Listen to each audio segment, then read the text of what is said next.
Amen. Alléluia. Que Dieu soit béni. Chers parents d'Abayate, que Dieu vous bénisse abondamment. Nous sommes la manne fraîche, l'église du Dieu vivant. Et nous sommes juste auprès de vous. Le tabernacle se tient juste à 100 mètres d'ici. Et ce soir, nous sommes dans votre quartier pour vous annoncer la manne fraîche. La manne fraîche qui est la parole de Dieu, révélée en ce temps de l'aube et du matin. La manne fraîche, c'est le pain des grains. C'est la parole que tu dois recevoir aujourd'hui afin d'avoir accès au plein salut. La manne fraîche n'est pas venue pour les pécheurs. Nous ne sommes pas venus gagner les pécheurs dans ce quartier. Mais nous sommes plutôt venus pour les saints. Pour ceux qui sont déjà sauvés en vue de leur perfection. Alléluia. Je me présente. Je suis l'évangéliste Morin. Et j'ai été engendré par frère Christ Moïse, le fils de l'homme. L'homme 3 fois saint. Le juif de la tribu de Juda. L'homme qui ne pêche pas et qui ne peut pécher. Ce soir, nous avons 2 messages à vous annoncer.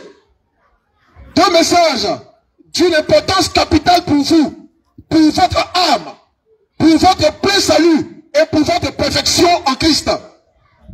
Alléluia. Amen. Alléluia. Amen. Nous sommes. Nous sommes. Nous sommes. Que Dieu soit béni. Le premier thème que je vais aborder est le suivant. Toute écriture n'est pas inspirée de Dieu. Alléluia. Amen. Toute écriture n'est pas inspirée de Dieu. On va prendre un premier passage. Dans 2 Timothée 5, le verset 16. 3, le verset 16. 2 Timothée 3, le verset 16. On va lire rapidement. 2 Timothée 3, le verset 16. Lecture, si c'est trouvé. 2 Timothée 3. Oui. Verset 16. Lecture. Toute écriture. Toute écriture. Est inspirée de Dieu. Oui. Et utile pour enseigner. Oui. Pour convaincre. Oui. Pour corriger. Oui. Pour instruire. Oui. De la justice. Amen. Dans ce passage-là, ici, c'est l'apôtre Paul qui a parlé. C'est l'apôtre Paul qui a écrit ce passage public-là. Dans lequel il dit que toute écriture est inspirée de Dieu. Mais la manne fraîche vient pour dire que toute écriture n'est pas inspirée de Dieu. Amen. C'est ça qui est la vérité. Paul a parlé, mais la manne fraîche aussi parle. Et ce que la manne fraîche dit est au-dessus de ce que Paul a dit. Amen. Alléluia. Amen. Parce qu'aujourd'hui, nous sommes dans le temps de la fin. Et plus on approche de la fin, plus la révélation est produite. Plus la révélation est excellente. Et ce que nous disons, c'est ça qui est la vérité. C'est ce qui doit être pris, c'est ce qui doit être considéré. Paul ici, je parle de l'apôtre Paul, dans 2 Timothée 3, le verset 16, a menti. L'apôtre Paul a dit faux.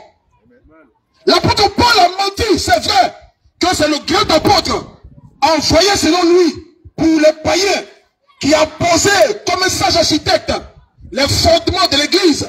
Ça, c'est lui qui a dit ça. Mais nous, on dit que là, l'apôtre Paul a menti.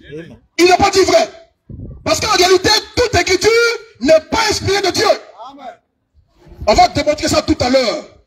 Moi, je prie Dieu que les bien-aimés de ce quartier, les papas et les mamans, prêtent oreille à ce que dit la bonne fraîche. Car nous vous disons la vérité. Et cette vérité que nous vous prêchons, elle est bonne pour votre âme. Elle est bonne pour votre plein salut. Alléluia. Amen. Toute écriture n'est pas inspirée de Dieu. Pourquoi? Parce que dans la Bible, il y a des écritures, c'est vrai, qui sont inspirées, mais il y a aussi des écritures qui ne sont pas inspirées de Dieu. Depuis 10 ans tu es converti, tu lis la Bible. 20 ans tu lis la Bible. C'est aujourd'hui que tu entends ça. Et c'est aujourd'hui également que tu vas voir que dans la Bible, il y a des écritures qui ne sont pas inspirées de Dieu. Amen. Sans plus tarder, trêve de bavardage. Nous allons prendre la première écriture. Matthieu. Matthieu 21. Oui. Verset 1 au verset 2. au verset 2. Lecture. Lorsqu'il approchait de Jérusalem, Oui. et qu'il fut arrivé à Bethphagée, Oui. vers la montagne des Oliviers, Oui. Jésus, Oui. envoya 2 disciples, Jésus a envoyé 2 disciples en leur disant, allez allez au village au qui village est devant vous, qui est devant vous. vous trouverez aussitôt Vous allez trouver là-bas une ânesse attachée une ânesse attachée et un ânon et un ânon avec elle. avec elle. Détachez-les Détachez-les et amenez-les-moi. et amenez-les moi. C'est Jésus qui parle ici. Dans Matthieu 21, le verset 1 à 2. Il dit à ses disciples d'aller à Bethphagée pour aller prendre, chercher une ânesse et un ânon. C'est une ânesse et son petit. Les deux là, détachez-les et puis envoyez-les moi. C'est ce qui est écrit dans ce passage. Mais il y a aussi une autre écriture dans la Bible qui décrit le même passage, qui décrit le même événement, mais qui dit autre chose. Alléluia. Dans la Bible, il y a un autre passage qui parle de ce même événement-là, mais qui dit autre chose. On va lire également. Et puis on fera la comparaison ensemble. Lecture, frère. Marc 11, oui, à partir du verset 1. Marc 11, à partir du verset 1. Lecture. Lorsqu'il s'approchait de Jérusalem, oui, et qu'il fut près de Bethphagée, oui, et de Béthanie, oui, vers la montagne des Oliviers, vers la montagne des Oliviers, Jésus envoya deux de ses disciples, en leur disant, allez au village, oui, qui est devant vous, oui, dès que vous y serez entrés, quand vous allez arriver là-bas, vous trouverez un ânon. Vous allez trouver un ânon attaché, sur lequel aucun homme ne s'est encore assis. Oui. Détachez-le et amenez-le moi. Alléluia. Voici 2 passages bibliques qui nous décrivent le même événement. Mais dans un passage, Jésus dit à ses disciples, détachez-les et amenez-les moi. Parce qu'il parlait d'une ânesse, c'est-à-dire la femelle de l'âne, et puis d'un petit âne, de l'ânon. Il dit, détachez-les et amenez-les moi. Donc il y a 2 animaux à envoyer. Matthieu 21, verset 1 à 2. Dans Marc, combien? 11. Verset 1 au verset 3. Ici, Jésus dit à ses disciples, détachez un ânon. C'est-à-dire c'est un ânon, le petit de l'ânesse. Détachez-le et amenez-le moi. Des 2 passages. C'est lequel qui est inspiré de Dieu? C'est lequel on doit prendre? Amen. Lequel de 2 passages nous on doit prendre? Si je dois prêcher à l'église, si je dois édifier le peuple de Dieu, il y a un passage où il est écrit de venir avec les 2 animaux, et il y a un autre passage où il est question de venir avec un seul animal. Frère, la Bible n'est pas sérieuse. La Bible a un problème. La Bible, elle a un problème, un sérieux problème. Et la main fraîche qui informe que la Bible, prise dans son ensemble, n'est pas la parole de Dieu. Amen. La Bible, lorsqu'on la prend dans son ensemble, elle n'est pas la parole de Dieu. Amen. Parce que dans la Bible, il y a des écritures qui sont inspirées et il y a des écritures qui ne sont pas inspirées. Que Dieu soit béni. Amen. Que Dieu soit béni. Amen.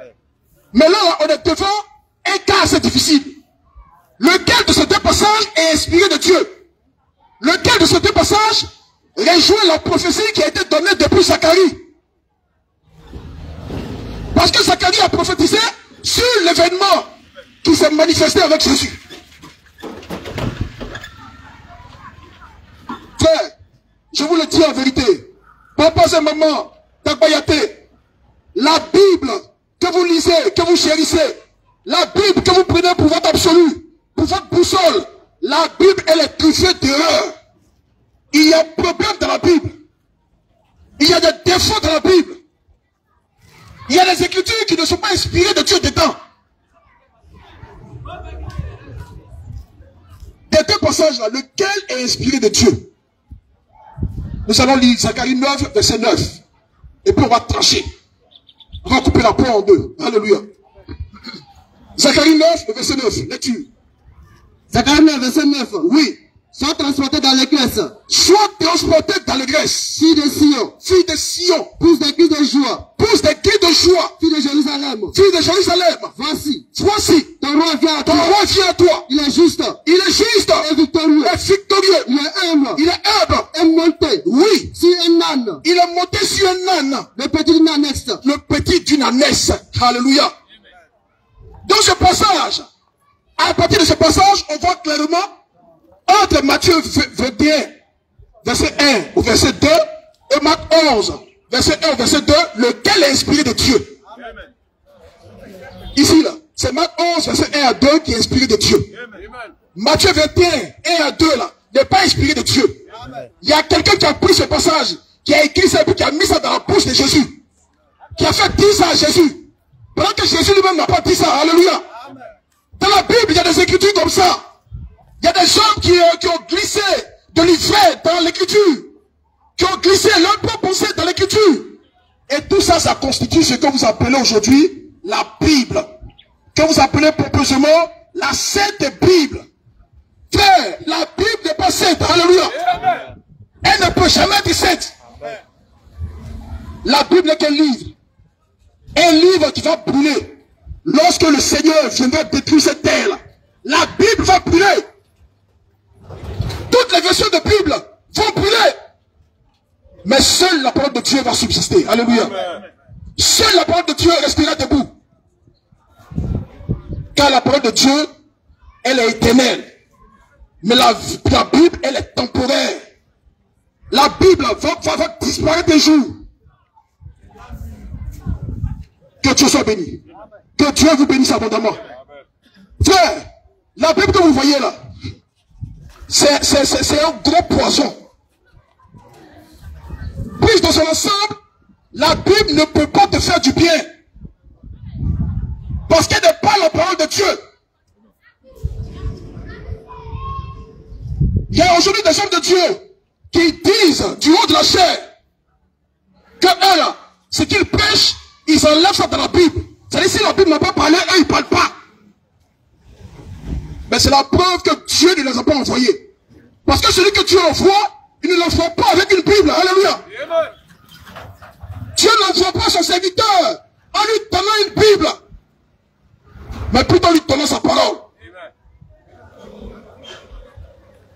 Des gens, ils font des songes. Ils dorment, ils font des songes. Et ils disent, j'ai fait un rêve dans lequel j'ai attrapé une Bible et puis j'ai prêché à un carrefour. Ça veut dire qu'il a un ministère. Et il va aller, il va bâtir son ministère sur un songe dans lequel il avait une Bible en main. Pourquoi? Parce que pour lui, la Bible, c'est le symbole de la divinité, ou le symbole que Dieu même a avec lui. Frère, tu peux avoir la Bible et Dieu ne sera pas avec toi.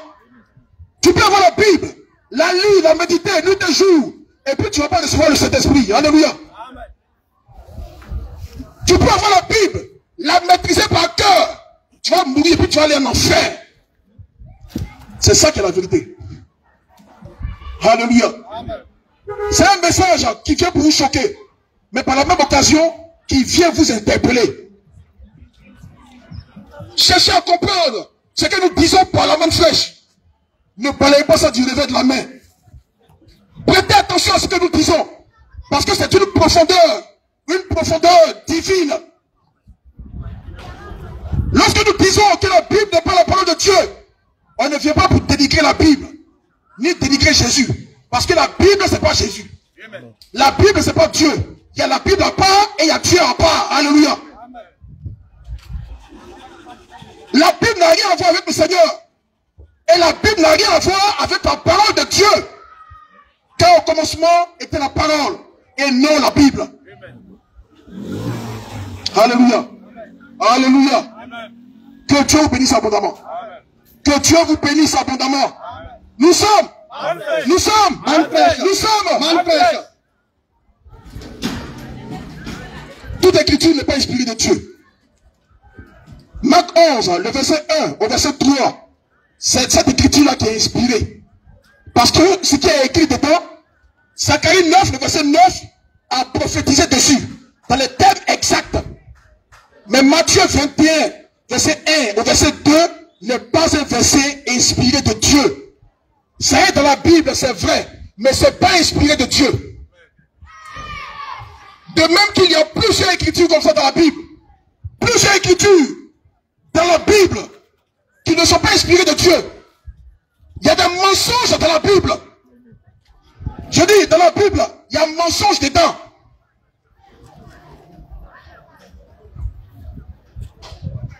Il y a de fausses prophéties dans la Bible. Et tout ça, c'est dans la Bible. Tout ça, les chrétiens appellent ça pompeusement la parole de Dieu. Que Dieu vous vienne en aide. Que Dieu vous vienne en aide. Toute écriture n'est pas inspirée de Dieu. On a vu pour preuve ces deux passages qu'on vient de donner tout à l'heure. Que Dieu vous bénisse abondamment. Que Dieu vous bénisse abondamment. La Bible et la parole de Dieu, c'est deux choses différentes. La parole de Dieu, là, c'est pas un livre. La parole de Dieu, c'est Dieu lui-même. Jean 1, le verset 1. Qu'on va lire rapidement. Et puis, on prépare également Genèse 1, verset 1. On va voir qui est la parole de Dieu. Qui on appelle la parole, là. La parole, là, c'est qui? Est-ce que c'est un livre? Est-ce que c'est la Bible qu'on appelle la parole? On va lire ces deux passages et bon, on comprendra quelque chose. Là-dessus, frère. Jean 1, verset 1. Jean 1, verset 1. Au commencement était la parole. Au commencement était la parole. Et la parole était avec Dieu. Oui. Et la parole était Dieu. Oui. Elle était au commencement avec Dieu. Amen. Au commencement était la parole. Au commencement était la parole. Elle était avec Dieu et elle était Dieu. Genèse 1, verset 1. Genèse 1, verset 1. Oui. Au commencement, Oui. Dieu créa les cieux et la terre. Au commencement, Dieu créa les cieux et la terre. Qui est au commencement, c'est Dieu. Donc la parole qui est au commencement dans Jean 1, verset 1, c'est Dieu qui était là et qui a fait toutes choses. C'est ce Dieu de Genèse 1, verset 1 là, qu'on appelle la parole dans Jean 1, le verset 1. Alléluia. Alléluia. La parole, c'est pas la Bible. La parole, c'est Dieu lui-même. La Bible, ce sont des écritures. C'est un livre. Et la définition de la Bible, c'est bibliothèque. C'est-à-dire, c'est plusieurs livres qui ont été compilés et qui ont formé un seul livre. Alléluia. Alléluia. Que Dieu bénisse à tout et chacun. Amen. Je tiens à rappeler que la prédication que nous faisons ici, nous sommes ouverts aux questions, aux préoccupations des uns et des autres, pour apporter des réponses, pour apporter des éclaircies. Si quelqu'un veut comprendre quelque chose, quelqu'un n'est pas d'accord avec ce que nous disons, nous avons un micro qui est ouvert. Vous pouvez venir, on va échanger dans l'amour du Seigneur et par sa grâce. Que Dieu soit béni. Que Dieu soit béni. Amen. Toute écriture n'est pas inspirée de Dieu. Car dans la Bible, il y a des écritures qui sont inspirées de Dieu et il y a aussi des écritures qui ne sont pas inspirées de Dieu. C'est pourquoi, à la main fraîche, nous disons que la Bible, prise dans son ensemble, dans son entièreté, n'est pas la parole de Dieu. Que Dieu soit béni. Que Dieu soit béni. Voilà. Sans transition aucune, s'il n'y a pas de préoccupation, s'il n'y a pas de préoccupation, nous allons passer